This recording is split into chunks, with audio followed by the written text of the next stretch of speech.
It was to the lands of Portugal that the Age of Discovery began. Henrique of Portugal, also known as Prince Henry the Navigator, sponsored many voyages down the western coastline of Africa. Under his direction, a new design of manoeuvrable ships were developed. With triangular sails, the Carvel could sail much faster and further than the ships of the Mediterranean. After many expeditions, it was Bartholomew Diaz who first arrived in South Africa, establishing the first contact with the native inhabitants. The first European settlement, however, would be brought about by the Dutch East India Company. A base was set up where merchants could use the area as a station, going to and from the Dutch East Indies. Over time, the settlement known as the Cape of Good Hope grew in size and the citizens adopted the name Boer, which means farmer in Dutch and Afrikaans. In 1795, the Dutch Republic was invaded by France and was turned into a puppet state, the Batavian Republic. It was because of this the British invaded the Cape and seized control. With Napoleon's defeat in 1814, the Anglo-Dutch Treaty was signed, which returned Dutch colonies back to the Netherlands, except the Cape of Good Hope and a few South American colonies. There were now many Boers living under British rule within the colony, and there was a dominance of British culture. They felt resentment as the British did little when their farmlands were attacked by local African tribes. They also didn't like the ban on slavery, and were outraged when the Dutch language was outlawed as an administrative language. So in 1835 they embarked on the Great Trek. Tens of thousands of Dutch citizens known as Voortrekkers left the Cape Colony and moved inland into Africa in the hopes of finding new lands. The journey into Africa was dangerous. They had to cross the Orange River, the Vaal River, cross over mountain ranges and avoid hostile African tribes. The rise of the Zulu kingdom under King Shaka had led to the deaths of between 1 and 5 million Africans. This massacre and fleeing migrants left large amounts of land underpopulated or uninhabited. Because of this, the Boers were able to form two new republics, the Orange Free State and the South African Republic, or Transvaal. These new republics were recognised by Britain in the 1850s, but the discovery of diamond deposits along these borders created bitter tensions. In the 1870s, the Boer states were nearing bankruptcy and were continuing to fight off neighbouring African tribes. So the Boer republics sought the protection of the British and were annexed in 1887 out of fear from being vulnerable by the Zulu. Britain continued to expand into Africa and annexed the Zulu kingdom in 1879. And after this event, many Boers in Transvaal began to speak out against British rule.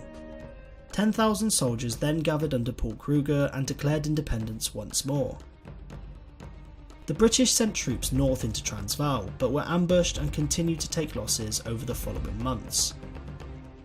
This is because the British army was far less organised than the Boers. The Boers had no official army, it was instead based on a commando system. All male citizens between the ages of 16 to 60 gathered to form a militia and elected a leader. Each soldier carried a rifle, food for 8 days and acquired a horse. Many Boers were also skilled marksmen and frequently shot down many British troops in bright red uniforms. Such was the Battle of Laing's Nek, where British artillery did little to the entrenched Boers who persistently shot down British troops. The final battle came in February at Majuba Hill, where British troops climbed up to get the high ground and overlook the Boer positions. These attempts failed as the marksmen picked off the British, and when Major General Pomeroy Colley was shot down and killed, the remaining troops fled. This was Britain's first military defeat since the American War of Independence, and a treaty was signed in 1881 which recognised the Boer republics as independent. But just as the war ended, the scramble for Africa began. Other European powers like Germany, Italy, France and Portugal moved in to colonise the continent, threatening British dominance in South Africa. The republics launched incursions into modern-day Botswana, but the British were quick to annex the area as well as modern-day Zimbabwe. Gold was discovered in Transvaal that improved the economy so much it started to rival the British. The British helped organise a rebellion in Transvaal known as the Jameson Raid. This failed and encouraged the republics to import more firearms. What made things worse was Kaiser Wilhelm II of Germany, who sent a telegram congratulating the Boers on their independence. This did not help Anglo-German relations in the build-up to World War I, and Britain feared a German-Boer alliance. Feeling their position was threatened, troops were built up along the border in 1899, and when the Boers sent an ultimatum to withdraw, war was declared. In the early stages of the Second Boer War, Britain were unprepared again.